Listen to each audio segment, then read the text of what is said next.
ગુજરાતમાં આવ્યો છે ફરી ભૂકંપ. કચ્છની ધરા ધ્રુજી છે. કચ્છના ભચાઉમાં 3ની તીવ્રતાનો ગઈકાલે ભૂકંપનો આંચકો આવ્યો છે. ભૂકંપનું કેન્દ્રબિંદુ ભચાઉથી 10 કિલોમીટર દૂર નોંધવામાં આવ્યું હતું. અન્ય મહત્વના સમાચારની વાત કરીએ તો ઘરની બહાર રમતા 2 બાળકોને સાપે ડંખ મારતા મોત. દાહોદમાં સાપે કરડતા 2 બાળકો સહિત આધેડનું મોત થયું છે. ઘર બહાર રમતા બાળકોને સાપે ડંખ માર્યો હતો, જેમાં બાળકોને હોસ્પિટલમાં તબીબોએ મૃત જાહેર કર્યા છે. 2 દિવસમાં સાપે ડંખ મારવાની 6 ઘટનાઓ સામે આવી છે, જ્યારે આધેડને ડંખ મારતા તેઓનું ઘટના સ્થળે મોત થયું હતું. ઉલ્લેખનીય છે કે વરસાદની સિઝનમાં સાપ સહિત ઘણા જીવ જમીનની બહાર આવી જતા હોય છે. અન્ય મહત્વના સમાચારની વાત કરીએ તો ચમોલીમાં ભારે ભૂસ્ખલન. ઉત્તરાખંડમાં વરસાદના માહોલ વચ્ચે પર્વતોમાં સતત ભૂસ્ખલન થઈ રહ્યું છે. હવે ચમોલીમાં એક વિડીયો સામે આવ્યો છે, જ્યાં પર્વત પર મોટા પ્રમાણમાં ભૂસ્ખલન થયું છે, જેના કારણે બદ્રીનાથ હાઈવે બંધ થઈ ગયો છે. આ ભૂસ્ખલનનો વિડીયો સામે આવ્યો છે, જે સોશિયલ મીડિયામાં વાયરલ થઈ રહ્યો છે. મિત્રો, અન્ય મહત્વના સમાચારની વાત કરીએ તો પતંજલિને ફટકાર, 50 લાખનો દંડ. પતંજલિ આયુર્વેદિકની સમસ્યાઓ ઓછી થઈ રહી નથી. હવે કપૂર ઉત્પાદનો સંબંધિત એક કેસમાં બોમ્બે હાઈકોર્ટે કંપનીને ફટકાર લગાવીને 50 લાખ રૂપિયાનો દંડ ફટકાર્યો છે. ટ્રેડમાર્ક ઉલ્લંઘનનો કેસ નોંધાયા પછી 30 ઓગસ્ટ 2023ના રોજ કોર્ટે પતંજલિને કપૂર ઉત્પાદનો વેચવા પર પ્રતિબંધ મૂક્યો હતો. જોકે કંપનીએ કપૂર ઉત્પાદનો વેચવાનું બંધ કર્યું ન હતું. આવી સ્થિતિમાં કોર્ટે હવે આ કાર્યવાહી હાથ ધરી છે. અન્ય મહત્વના સમાચારની વાત કરીએ તો સાબર ડેરીના પશુપાલકો માટે સારા સમાચાર. સાબર ડેરીએ દૂધ ઉત્પાદકોના હિતમાં એક નિર્ણય લીધો છે, જેનાથી અરવલ્લી અને સાબરકાંઠા જિલ્લાના 4 લાખ જેટલા પશુપાલકોને લાભ થશે. આ નિર્ણયથી અનુસાર ડેરી વચગાળાના ધોરણે હાલ 9 મહિનાનો ભાવફેર ગત વર્ષ મુજબ ચૂકવશે. ગુરુવારથી દૂધ મંડળીઓને આ ભાવફેર ચૂકવી અપાશે.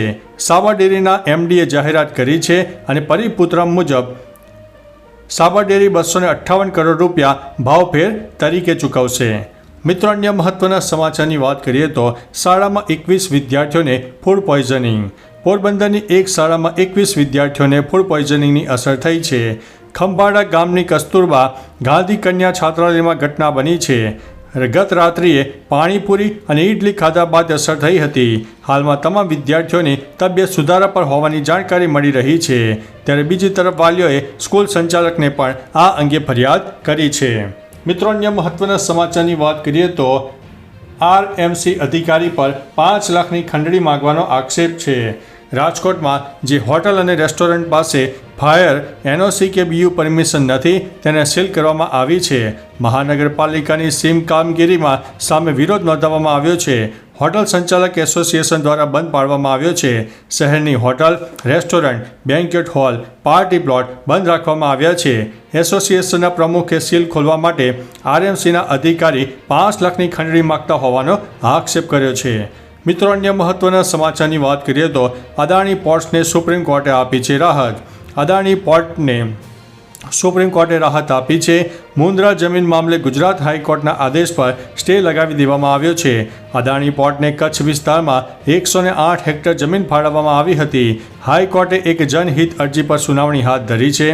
ગુજરાત સરકાર દ્વારા 108 હેક્ટર જમીન પાછી લેવા વિરુદ્ધના અદાણી પોર્ટ્સ અને સેઝ લિમિટેડની અરજી પર સુનાવણી માટે સુપ્રીમ કોર્ટ સહમત થઈ ગઈ છે. મિત્રો, અન્ય મહત્વના સમાચારની વાત કરીએ તો અમદાવાદમાં વકર્યો છે પાણીજન્ય રોગચાળો. કમળાના એક મહિનામાં 180 કેસ નોંધાયા છે. સિવિલ હોસ્પિટલમાં ઓપીડી 3000થી વધુને પાર પહોંચી ગઈ છે. અસરવા સિવિલ હોસ્પિટલમાં કમળાના એક મહિનામાં 180 કેસ નોંધાયા છે. એક સપ્તાહમાં 47 કેસ, જેમાં 30 દર્દીને દાખલ કરવામાં આવી ગયા છે. 400થી વધુ ઝાડા ઉલટીના એક સપ્તાહમાં 97 કેસ નોંધાઈ ગયા છે. મિત્રો, અન્ય મહત્વના સમાચારની વાત કરીએ તો કેશોદનું મૂળીયાસા ગામ ભારે વરસાદથી સંપર્ક વિહોણું થયું છે. જૂનાગઢમાં કેશોદનું મૂળીયાસા ગામ સંપર્ક વિહોણું બન્યું છે, જેમાં વરસાદી પાણી ફરી વળતા વાહન ચાલકોને હાલાકી પડી રહી છે. ઉપરવાસમાં ભારે વરસાદથી નદીમાં પૂર આવ્યું છે. તેમજ સાબરી ડેમના દરવાજા ખુલતા નદીમાં ઘોડાપૂર આવ્યું છે. તેમજ વરસાદ રોકાતા પાણી ઉતરવાના શરૂ થતાં લોકોએ રાહતનો શ્વાસ લીધો છે. ઉલ્લેખનીય છે કે હવામાન વિભાગ દ્વારા દક્ષિણ ગુજરાત અને સૌરાષ્ટ્રમાં ભારે વરસાદની હજુ પણ આગાહી વ્યક્ત કરવામાં આવી છે. મિત્રો, અન્ય મહત્વના સમાચારની વાત કરીએ તો વડોદરામાં હાથીના દાંતનો વેચાણ કરનાર વીરપ્પન કોણ છે? વડોદરાના યાકુતપુરામાંથી એસઓજી ક્રાઇમ બ્રાન્ચને હાથીના 2 દાંત મળી આવતા ચર્ચાનો વિષય બન્યો છે. આ સાથે એસઓજીએ એક આરોપીની ધરપકડ પણ કરી છે. એસઓજી પોલીસે 2 અલગ અલગ રેડ કરી હતી, જેમાંથી એક જગ્યાએથી ગૌમાંસ તો બીજી જગ્યાએથી હાથીદાંત ઝડપી પાડવામાં આવ્યા છે. આ હાથીદાંત ક્યાંથી લાવ્યો અને કોને સપ્લાય કરવાનો હતો તેની ઊંડાણપૂર્વક તપાસ એસઓજી દ્વારા કરવામાં આવી રહી છે. મિત્રો, અન્ય મહત્વના સમાચારની વાત કરીએ તો 3 ગોર્જીસ ડેમને કારણે પૃથ્વીની ભ્રમણ ગતિ ધીમી પડી છે. હાલ ચીનમાં બનાવવામાં આવેલો વિશ્વનો સૌથી મોટો ડેમ 3 ગોર્જીસ વિવાદોમાં આવ્યો છે. દાવો કરવામાં આવ્યો છે કે આ 3 ગોર્જીસ ડેમને કારણે પૃથ્વીની પરિભ્રમણ કરવાની ગતિ ધીમી પડી ગઈ છે અને પરિભ્રમણને માઠી અસર થઈ છે. આ ડેમના સરોવરમાં 42 બિલિયન ટન પાણી છે. તેના દબાણને કારણે પૃથ્વી પરિભ્રમણ કરતી વખતે તેનું મોમેન્ટમ ગુમાવી દે છે. મિત્રો, અન્ય મહત્વના સમાચારની વાત કરીએ તો અસ્થિર મગજની યુવતી સાથે દુષ્કર્મ. માનવતાને શર્મસાર કરતો કિસ્સો સામે આવ્યો છે. અસ્થિર મગજની યુવતી સાથે નરાધમે દુષ્કર્મ આચર્યું હતું. ઉમરપાડા તાલુકાના એક ગામમાં રહેતા શ્રમજીવી પરિવારની 28 વર્ષીય અસ્થિર મગજની યુવતી સાથે દુષ્કર્મ થયું હતું.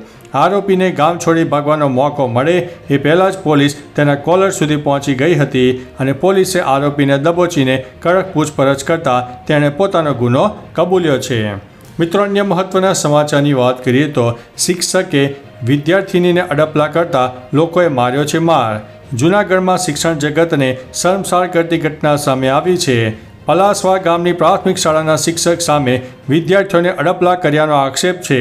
શિક્ષકે વિદ્યાર્થિનીને અડપલા કરતા લોકોએ માર માર્યો હતો. વિદ્યાર્થીને પણ મારતા હોવાનો આક્ષેપ થયો છે. બીજી તરફ આ તમામ બાબતે વાલીઓએ સ્કૂલને તાળાબંધી કરી હતી. હાલ વાલીઓએ પૂરો સાથ સહકાર આપીને શિક્ષણ કાર્ય શરૂ કરાવ્યું છે. મિત્રો, અન્ય મહત્વના સમાચારની વાત કરીએ તો 2800 કરોડનું મની લોન્ડરિંગ કૌભાંડ પકડાયું છે. સુરતમાં 2800 કરોડનું હવાલા કૌભાંડની આશંકા વ્યક્ત કરવામાં આવી છે. કોડીની જ્વેલરીના નામે કૌભાંડ થયું, જેમાં 2800 કરોડની નિકાસ બતાવવામાં આવી છે, પણ પેમેન્ટ કરનારનું કોઈ અસ્તિત્વ જ ન હતું. પાપલાજ ફોરેન ટ્રેડ પાર્ટનર સોમા મીનાને ત્યાં ઈડીના દરોડા પડ્યા છે. ઓજસ નાઇકને પણ ત્યાં ઈડીના દરોડા પડતા અન્ય વેપારીઓમાં ફફડાટ વ્યાપી ગયો છે. મિત્રો, અન્ય મહત્વના સમાચારની વાત કરીએ તો લ્યો બોલો વિદ્યાના ધામમાં દારૂની મહેફિલ. ગુજરાતમાં દારૂબંધી માત્ર કાગળ પર જોવા મળી રહી છે તે વાતને નકારી શકાય તેમ નથી. ત્યારે સુરતમાં ઉધના વિસ્તારમાં આંગણવાડીમાં દારૂની બોટલો મળી આવી છે. રાત્રે દારૂની મહેફિલ જામતી હોવાનો સ્થાનિકોનો આક્ષેપ છે. એક તરફ આંગણવાડીમાં બાળકો શિક્ષણ મેળવે છે તો બીજી બાજુ આંગણવાડીમાંથી જ દારૂની ખાલી બોટલો મળી આવતા અનેક સવાલો ઊભા થયા છે. ત્યારે કોંગ્રેસે કટાક્ષ કર્યો છે. આ છે ભાજપ સરકારનું ગુજરાત મોડલ.